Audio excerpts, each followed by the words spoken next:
Excellency Joseph Boakai, Senior, President of the Republic of Liberia, Madam Christine Omotone, UN Resident Coordinator, and other partners here present.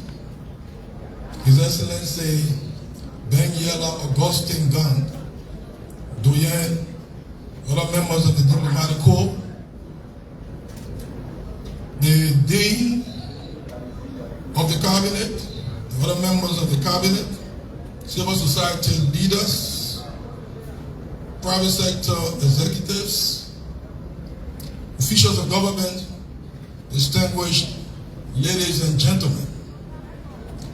Let me begin by expressing my sincere gratitude to His Excellency, the President of the Republic of Liberia, for his steadfast leadership and continued commitment to ensuring that the Arrest Agenda for Inclusive Development, the ARD, remains the central framework for advancing Liberia's development.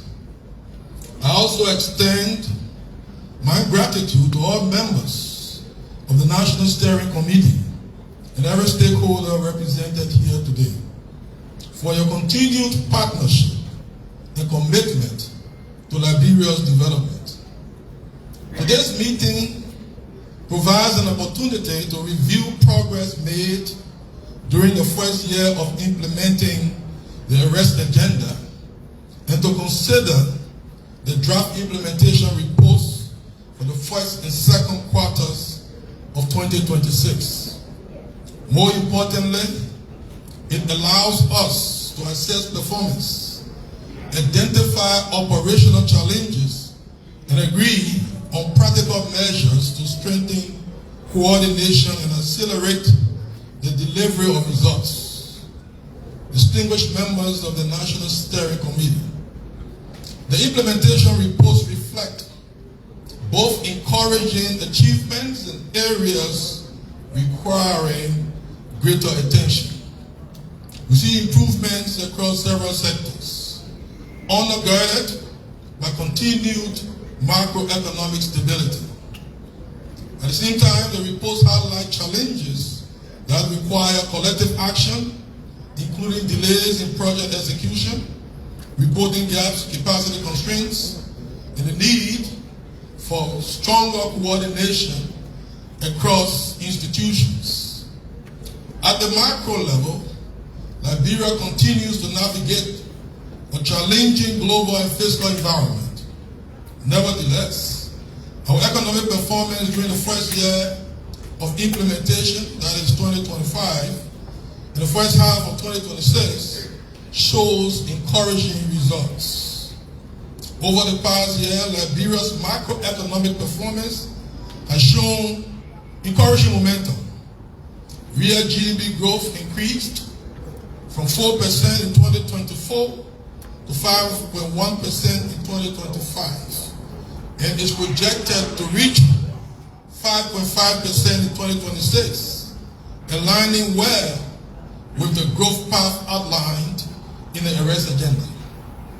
GDP per capita also improved, rising from $849 in 2024 to $861 in 2025, with projections of $961 in 2026, bringing us steadily closer to the AARD target of $1,050, and I mean US dollars, by 2029.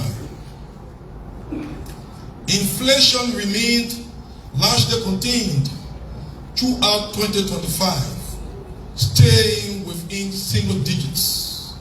It increased moderately from 3.2% in January 2026 to 5% by June 2026, driven primarily by global fuel price shocks and their pass-through effects on domestic markets. On the fiscal front, public public debt remains within sustainable levels. The debt to GDP ratio declined from 56.1% in 2024 to 54% in 2025 and is projected to fall further to 49.6% in 2026, remaining well below the AARD threshold of 56.4%. Finally, domestic revenue performance continues to strengthen.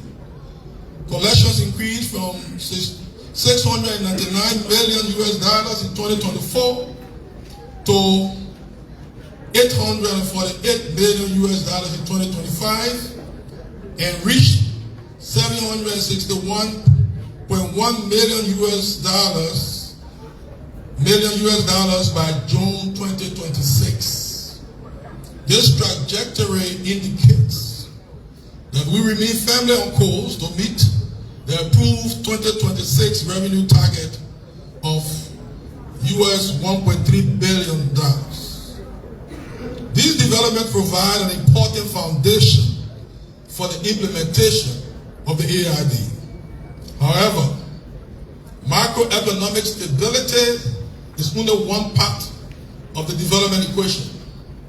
The ultimate measure of our progress is the extent to which these gains translate into improved services, greater economic opportunities in terms of job creation, and better living conditions for our citizens and residents.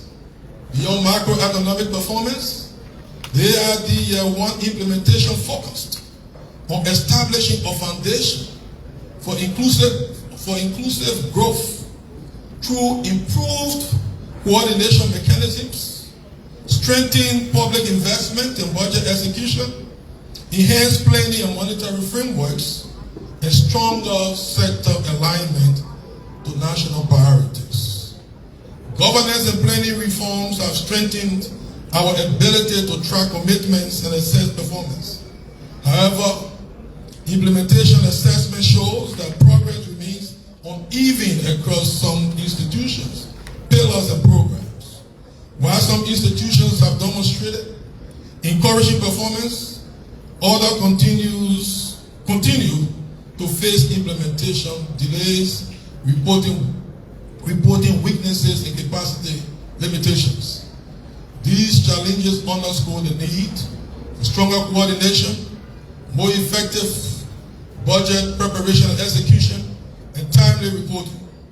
It is therefore important that our deliberations today focus not only on what has been achieved, but also on understanding the constraints affecting implementation and identifying practical solutions.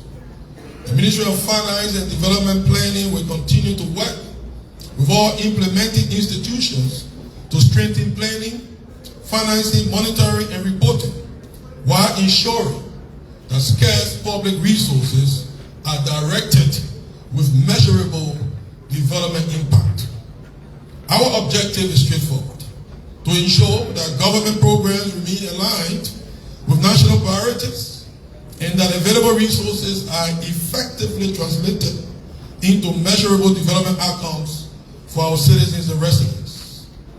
The recommendations emerging from this meeting will be important in strengthening implementation, improving performance, enhancing accountability, and ensuring that the arrest agenda remains firmly on course to achieve its intended development outcomes.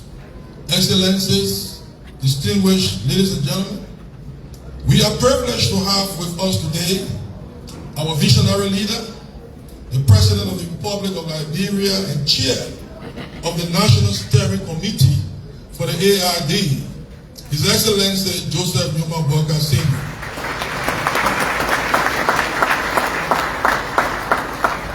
whose leadership continues to guide the implementation of the arrest agenda for inclusive development.